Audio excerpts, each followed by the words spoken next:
في أول تعليق له على سداد الغرامة: الحمد لله ربنا نصرني على الظلم والفساد والشماتة.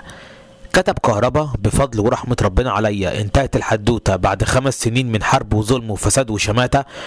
أولا وقبل كتابة أي حاجة يستحق الأهلي وجمهوره كل التضحية والشكر لآخر العمر.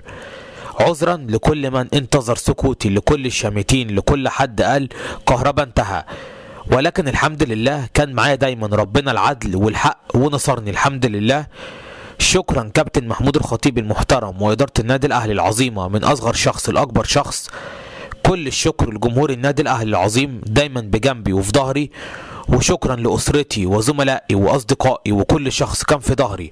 وحسبي الله ونعم الوكيل في كل شخص ظلمني وشمت فيا. عند الله تجتمع الخصوم، وأنا متأكد إن أجلا أم عاجلا ربنا سيأخذ لي حقي. أخيرا بداية جديدة، وبإذن الله تكون بداية